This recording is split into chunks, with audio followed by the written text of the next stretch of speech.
She was 42 years old, but her health was fragile, and she was known to be prone to fainting spells under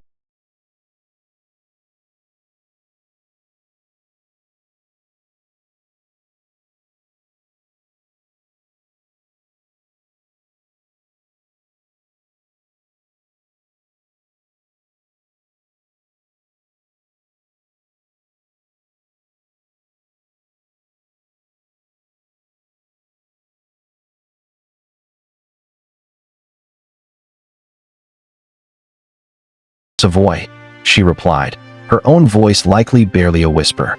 Your station? Superintendent of the household of the Queen. The questions turned to her knowledge of the so-called plots against the nation, specifically the insurrection of August 10th. Have you any knowledge of the plots of the court on the 10th of August? They demanded. Her response was simple, honest, and utterly damning. I don't know if there were plots on August 10th, but I know I have no knowledge of them. The tribunal wasn't interested in truth. They wanted a public betrayal, a denunciation of the monarchy that would legitimize their blood-soaked cause. The final, fatal question was put to her. Swear an oath to liberty and equality, and of hatred to the king and to the queen. This was the moment. Her entire life hinged on her next words. The first part of the oath, to liberty and equality, was one she could perhaps accept. She had, after all, been part of a women's Freemason lodge that championed Enlightenment ideals. But the second part, that was unthinkable. To swear hatred for the king, and especially for the queen, the woman to whom she had dedicated her life, the friend she had returned from the safety of England to support, was a betrayal her soul could not commit. Her voice, though trembling, was resolute. I will readily swear to the first, but I cannot to the second. It is not in my heart. A chill fell over the room. The judges pressed her, their voices rising with impatience. Swear the oath, or you are a dead woman. Her refusal was her final word. I have nothing to answer, she said. Whether I die sooner or later is a matter of indifference to me. I have made the sacrifice of my life. For a moment, there was a hushed deliberation. A member of the tribunal, perhaps feeling a flicker of pity for the pale, dignified woman before him, reportedly leaned in and whispered to her, Swear it. If you don't swear, you are dead. She did not respond. The sacrifice was already made. The verdict was delivered, cloaked in a chillingly deceptive phrase the tribunals used to pass a death sentence without speaking the word. The president announced, Imenez Madam. Take Madam away. Some accounts reported different, even more sadistic phrasing. Let Madam be set at liberty. This was the code for death. A true acquittal was announced with a loud cry of Vive la Nation. Two guards seized her by the arms and guided her towards a door. She may have believed, for one fleeting, hopeful second, that she was being released. But the door did not open onto the street. It opened into the prison courtyard. It opened into hell. The moment the Princesse de Lamballe was pushed through the doorway, the scene that met her eyes was one of unimaginable carnage. The courtyard was a slaughterhouse. Piles of naked, mutilated bodies lay heaped on the cobblestones, which were slick and black with blood. The air was filled with the frenzied, inhuman shouts of a mob of killers, their arms and faces smeared with gore, their weapons, pikes, sabers, and makeshift clubs, dripping red. She is said to have cried out, Fie! L'horreur! Oh, the horror! And then, as the reality of her fate crashed down upon her, I am lost. She took a few steps forward and either fainted from shock or was knocked to the ground. Instantly, the mob descended. The attack was not a single, clean blow. It was a chaotic, swarming assault. The first reported strike came from a man with a pike, who hit her on the back of the head. Another threw a heavy wooden log at her. She collapsed, and the pack swarmed her, a frenzy of stabbing and hacking. For what felt like an eternity, her body was subjected to the mob's bottomless fury. What happened next became the subject of the most grotesque legends of the revolution, a sickening mix of horrifying fact, dark propaganda, and ghoulish fantasy. But one detail is undisputed, confirmed by multiple eyewitness accounts. After she was dead, her head was severed from her body. In a moment of supreme, surreal horror, a man then reportedly took the head to a nearby hairdresser. He forced the terrified man to wash, comb, and powder the princess's long, blonde hair, arranging it meticulously, as if she were preparing for a courtly ball. This final, bizarre act of grooming was a calculated piece of theater. It was designed to make the victim instantly, terrifyingly recognizable for the gruesome spectacle that was to follow. The head was then impaled on the end of a long pike. Her heart was allegedly cut out and placed on another. Her body, according to some reports, was dragged through the streets after the procession. The mob, now a parade of death, began its horrific march through Paris. They were a terrifying sight, a horde of men and women, some beating drums, all screaming her name. La Lamballe, La Lamballe. They had a destination. Their goal was a final, exquisitely cruel act of psychological warfare. They were going to the Temple prison. They intended to force Queen Marie Antoinette to see the severed head of her dearest, most beloved friend. The procession reached the temple and gathered in the courtyard directly below the window of the room where the royal family was held. The guards inside tried to keep the blinds closed, but the mob roared, demanding that the queen appear. They shrieked for her to kiss the lips of her lover, a vile, final echo of the years of slanderous propaganda.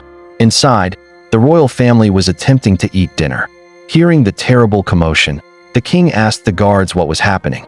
One guard, trying to soften the blow, said it was the head of the Princesse de Lamballe that they wanted to show them, to prevent them from calling for the queen to appear. But another, more brutal official was far more direct. According to the account of the queen's own daughter, he told Marie Antoinette, "They want to show you Lamballe's head. I advise you to show yourself if you don't want the people to come up here." But it was too late. The queen already understood. Upon hearing the name of her friend and realizing the absolute horror that was unfolding just outside her window, Marie Antoinette gave a single, piercing shriek and collapsed to the floor. Whether she fainted dead away or remained conscious for a few more seconds of agony is irrelevant. The emotional blow was absolute. The mob had failed to make her look, but their message had been delivered with brutal, soul-crushing finality. The last link to her life of friendship and loyalty had been violently severed and paraded before her as a trophy of hate. The murder of the Princesse de Lamballe was, even by the bloody standards of the September massacres, an act of singular, nightmarish brutality. The verified facts alone are enough to haunt your dreams. A summary trial, a death sentence delivered by a mob, a savage beating, decapitation, and the parading of her head on a pike to torment her friend. These events are well documented.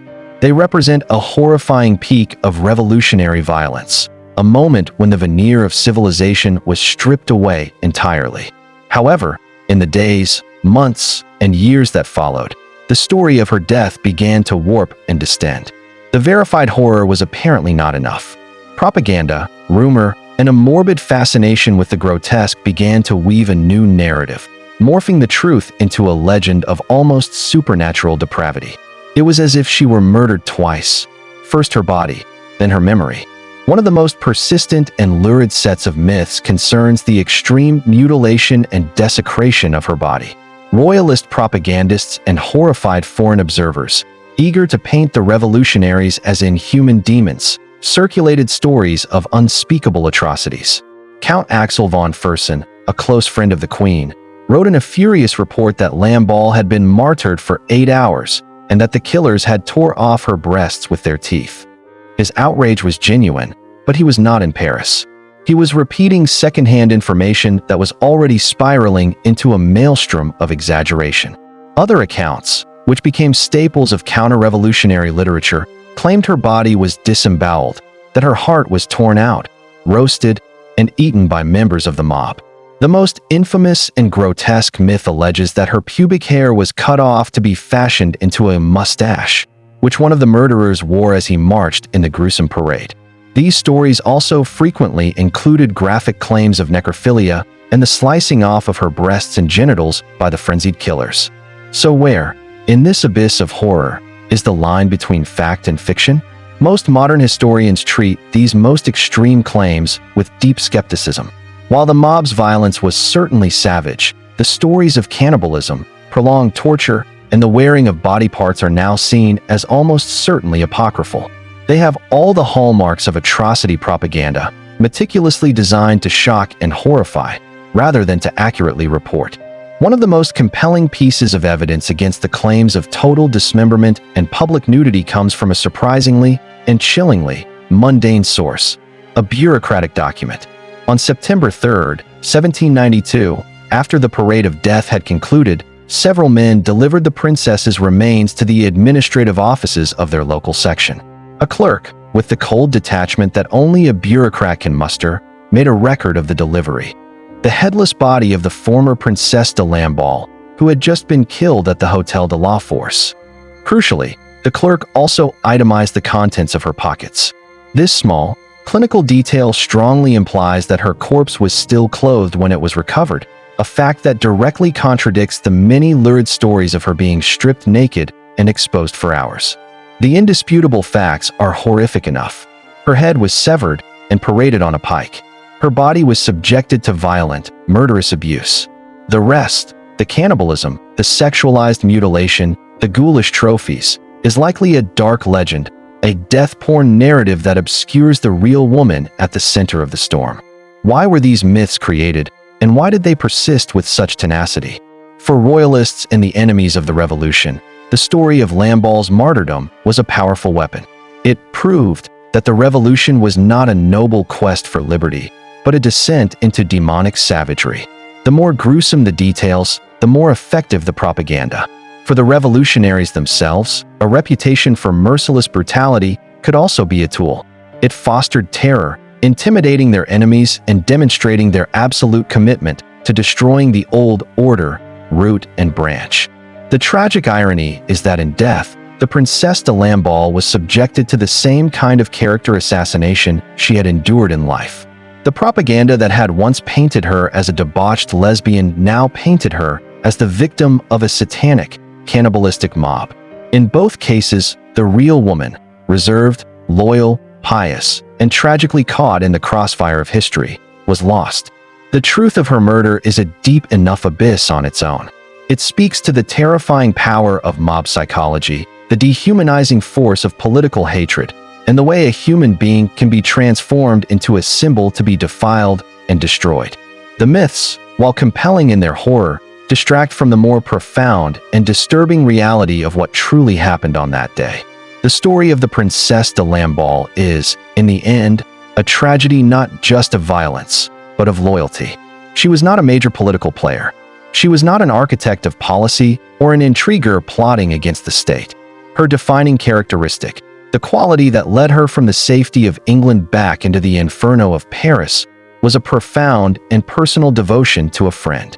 She made a choice, fully aware of the risks, to stand by the Queen when nearly everyone else had fled. She said she must live and die with her, and the revolution granted her that wish in the most horrific manner imaginable. Her death was a microcosm of the French Revolution's darkest impulses. It demonstrates how political fury, inflamed by years of slander and propaganda, can curdle into a form of collective madness. The mob that tore her apart saw not a woman, but a symbol of everything they hated: aristocracy, privilege, and her unbearable closeness to the despised queen. They sought not just to kill her, but to annihilate her identity, to desecrate her body so thoroughly that it became a grotesque pageant of their power. The parade of her head through the streets of Paris was the ultimate act of this dehumanization. It was a message, written in blood, to Marie Antoinette and to all remaining royalists. There is no sanctuary. Your titles cannot protect you. Your humanity will not be recognized. All that you hold sacred will be defiled and displayed for the amusement of the crowd. Yet, in the midst of this savagery, her final moments hold a core of incredible, if tragic, integrity. Faced with a choice between life and loyalty, she chose loyalty. Her refusal to swear an oath of hatred against the king and queen was not an act of political defiance so much as a personal one. It was a final, desperate declaration that there was something inside her heart, her conscience, that the revolution could not touch, even if it could destroy her body. Today, separating the horrifying facts of her murder from the ghoulish myths that surround it is an act of historical justice. It allows us to see past the propaganda and recognize the real person. Marie-Thérèse Louise of Savoy, Princesse de Lamballe, was more than just a famous victim. She was a woman known for her gentleness, her piety, and a quiet courage that manifested itself not on a battlefield, but in a prison courtyard, in her unwavering commitment to a friend.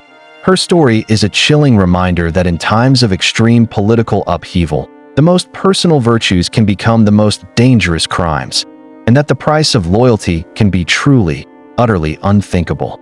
If you found this descent into one of history's most shocking events compelling, and you wish to uncover more of the dark truths that lie buried in the past, please consider liking this video and subscribing to our channel, History's Chronicles of Horror. Let us know in the comments, what part of the Princesse de Lamballe story do you find the most tragic or shocking? Thank you for watching. In the blood-soaked chaos of the French Revolution, the guillotine became the ultimate symbol of terror. Its polished blade falling from a great height was a terrifying spectacle of state-sanctioned death. But the most unthinkable punishment wasn't delivered by that machine. It wasn't swift. It wasn't efficient. It was delivered by a frenzied, howling mob, with their bare hands, with splintered clubs, and with sharpened knives. It was a prolonged, public spectacle of pure savagery that shocked even the most hardened revolutionaries. This isn't just a story of an execution, it's the story of a desecration. This is the story of Princesse de Lamballe, Marie Antoinette's most loyal friend. Her trial was a sham, but her sentence was a public violation that went on for what must have felt like an eternity. They didn't just kill her. They tried to erase the very memory of her humanity, twisting her into a monstrous effigy to be paraded through the gore-slicked streets of Paris. What you are about to hear is a descent into madness, a chronicle of horror that pushes the boundaries of belief.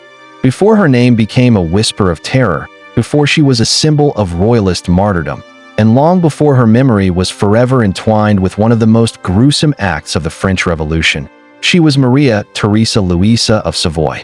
Born on September 8, 1749, at the Grand Palazzo Carignano in Turin, Italy, she was a princess of the House of Savoy-Carignano, a world of gilded cages and suffocating formality.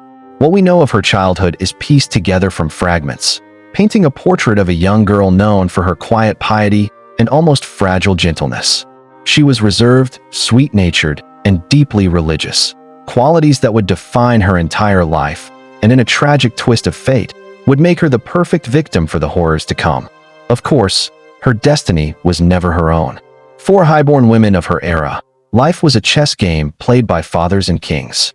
At the tender age of 17, she was a pawn in a brilliant strategic move, chosen as a bride for a man who represented one of the greatest unions of power and wealth in all of Europe, Louis Alexander de Bourbon, the Prince de Lamballe. The match was a masterstroke. The prince was the son of the immensely wealthy and respected Duke of Penthièvre, a grandson of the Sun King, Louis XIV, himself. This marriage would chain the House of Savoy to the French Bourbons, a diplomatic prize of the highest order. For Maria Theresa, it meant leaving her home, her family, and everything she had ever known, to step onto the most dazzling and treacherous stage in the world, the French court at Versailles. In January 1767, she was married by proxy.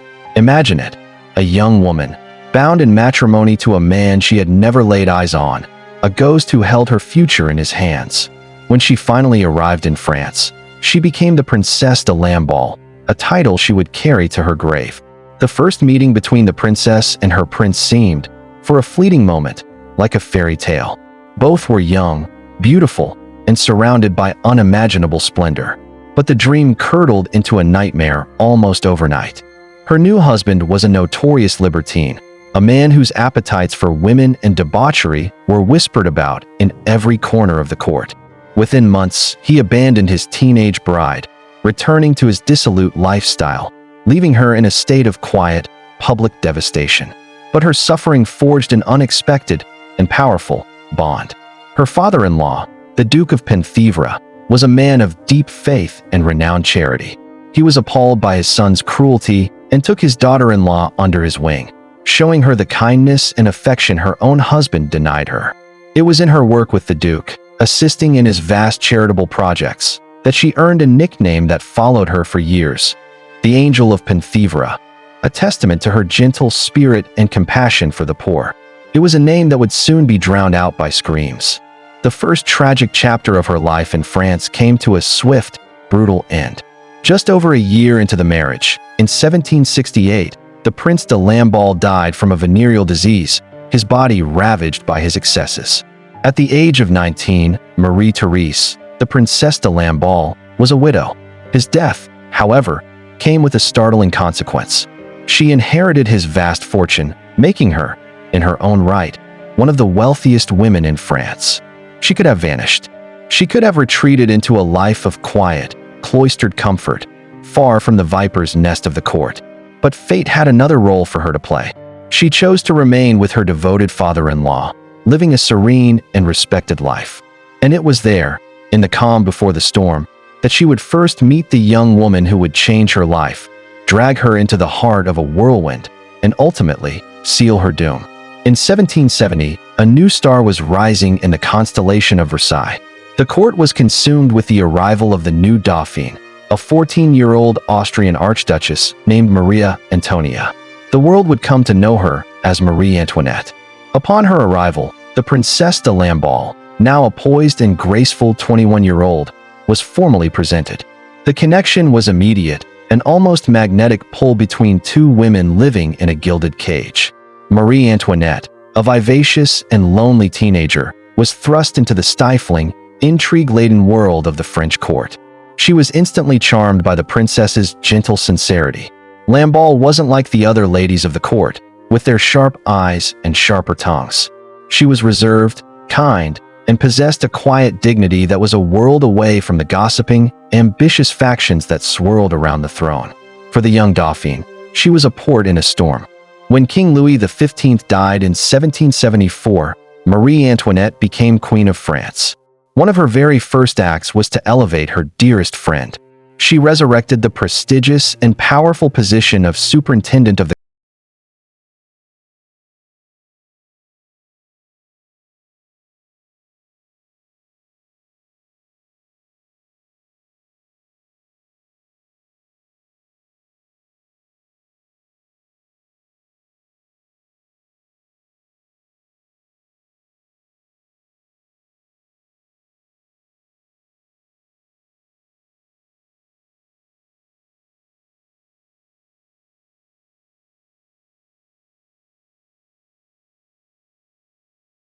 prudish nature made her an odd fit for a queen who was increasingly drawn to a more lively, extravagant, and reckless circle.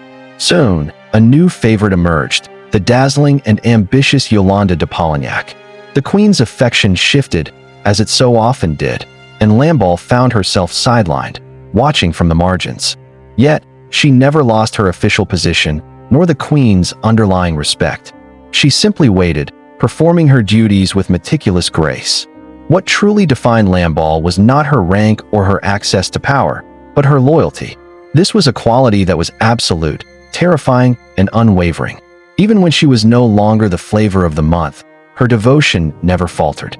In a court built on shifting allegiances and naked self-interest, Lamballe's friendship was a constant, a fixed point in a dizzying world. And it was this very loyalty, this profound and personal connection to the queen, that began to carry a heavy, bloody price.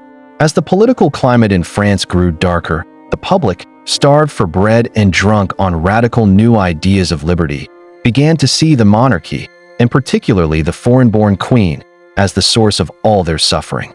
A new weapon was deployed against them: cheap, filthy pamphlets called libellous. They flooded the streets of Paris, a toxic brew of political poison and pornographic fantasy, designed to systematically obliterate the image of the monarchy. Marie Antoinette was their primary target. They painted her as a spendthrift, a traitor, a sexual deviant.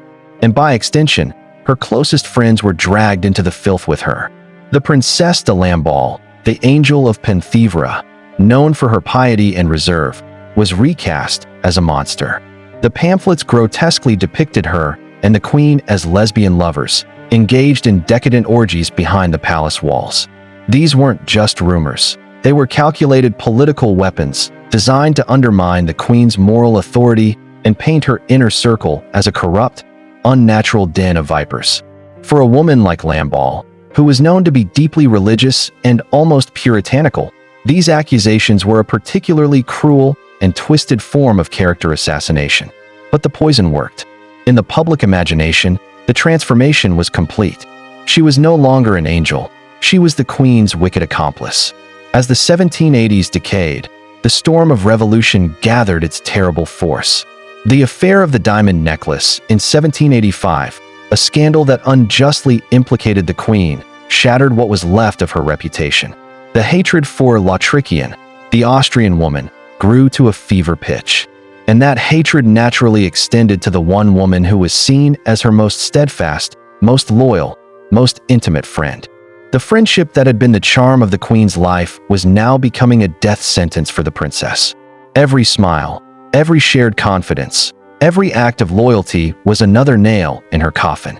When the Bastille fell on July 14, 1789, the abstract anger of the people became a concrete, unstoppable revolution. The ground beneath Versailles cracked open, and the world of opulent ceremonies and rigid etiquette was shattered forever. In the face of this terrifying new reality, many in the Queen's circle chose the one thing Lamballe would not: self-preservation. The Duchesse de Polignac,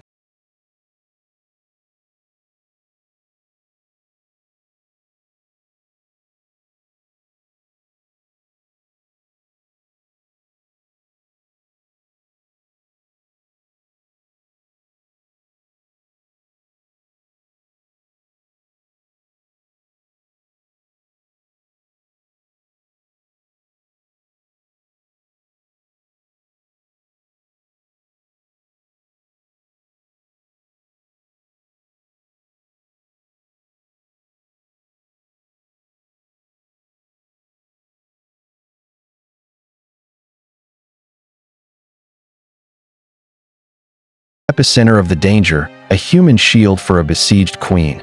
Her loyalty was soon tested in the most extreme way imaginable. In 1791, she traveled to England, seeking treatment for her fragile health. While she was gone, the situation in Paris imploded. The royal family attempted their disastrous flight to Varennes, an escape that ended in their capture and humiliating return to a city that now openly despised them. They were no longer just residents of the Tuileries. They were prisoners. From the safety of Great Britain, Lamballe was warned by everyone. To return to France was madness. It was suicide. But then the letters from Marie Antoinette began to arrive. Pleading letters from a terrified, isolated friend. Convinced it was her sacred duty, Lamballe made a decision that sealed her fate. She wrote her will, a clear sign that she knew she was returning to mortal danger and prepared to go back to Paris. "I must live and die with her," she is reported to have said, a vow that would be horrifically fulfilled. She returned to a city that was a powder keg of suspicion and rage. The Tuileries Palace was a gilded cage, watched constantly by hostile guards and a seething populace. Lamballe resumed her duties, her calm presence a constant reassurance for the queen in a world that had gone insane. She stood beside Marie Antoinette during the terrifying invasion of the Tuileries on June 20th, 1792, when a mob forced its way into the palace, surrounding the royal family for hours, spitting insults and threats. Witnesses described how the princess, frail and trembling, showed immense courage, placing her own body between the mob and the queen and her children, a fragile but determined barrier against a tide of pure hatred. Then came August 10th, 1792. This was not a protest. It was an insurrection. Armed revolutionaries stormed the Tuileries Palace in a bloody, merciless assault. The Swiss guards who defended the family were butchered, their bodies mutilated in the palace courtyard. The monarchy was officially overthrown. The king, the queen, their children, and their few remaining loyal attendants, including the Princesse de Lamballe, fled in terror, seeking refuge with the Legislative Assembly. Their sanctuary was a phantom.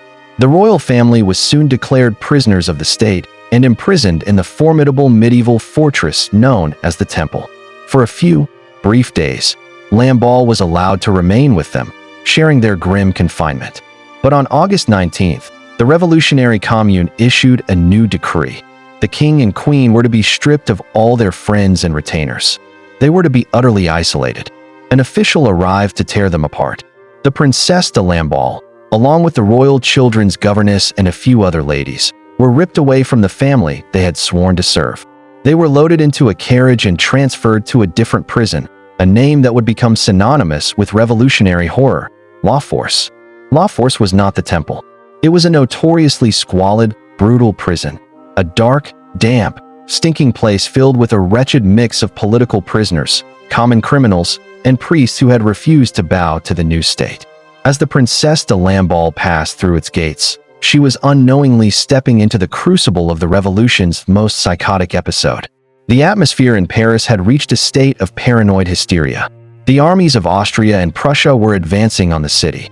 Their commander, the Duke of Brunswick, had issued a manifesto threatening Paris with total destruction if the royal family was harmed. This threat backfired spectacularly. It ignited a terrifying rumor that spread like wildfire, that the thousands of prisoners packed into the city's jails, royalists, priests, counter-revolutionaries, were a fifth column, a secret army waiting for the right moment to break out, slaughter the patriots' families, and hand Paris over to the invading enemy. The fear was visceral, the paranoia was absolute, and the self-proclaimed defenders of the revolution, the radical sans-culottes, decided to take justice into their own hands. They would purge the prisons themselves. On September 2nd, the tocsin, the emergency bell, began to toll across Paris. It was not a call for help. It was a signal for slaughter. The ringing of the tocsin was the starting gun for a 5-day orgy of violence that would forever be known as the September Massacres. Mobs, drunk on wine and bloodlust, descended upon the prisons of Paris. At the Carmelite convent, priests were hacked to pieces on the altar. At the Abbaye prison, prisoners were dragged from their cells and cut down in the courtyard by killers who were paid for their work. This wasn't just indiscriminate killing. It was a grotesque parody of justice. Hasty, makeshift tribunals were set up inside the prisons, often consisting of a few local activists sitting at a bloodstained table. Prisoners were hauled before them, one by one, for a summary judgment that often lasted only a few terrifying minutes. Inside La Force prison, the Princesse de Lamballe and her companions could hear the soundtrack of hell. The screams from the street, the roar of the mob, the chilling cries of "Vive la nation" that sometimes, but not often, signaled a prisoner had been spared. For a full day, they waited in their dank cell, suspended in a state of pure terror, every sound a harbinger of their own doom. Then, on the morning of September 3rd, the heavy footsteps stopped outside their door. The guards had come for them. They were led into a chaotic chamber where the tribunal was in session. The air was thick and foul, a sickening mixture of sweat, cheap wine, and fresh blood.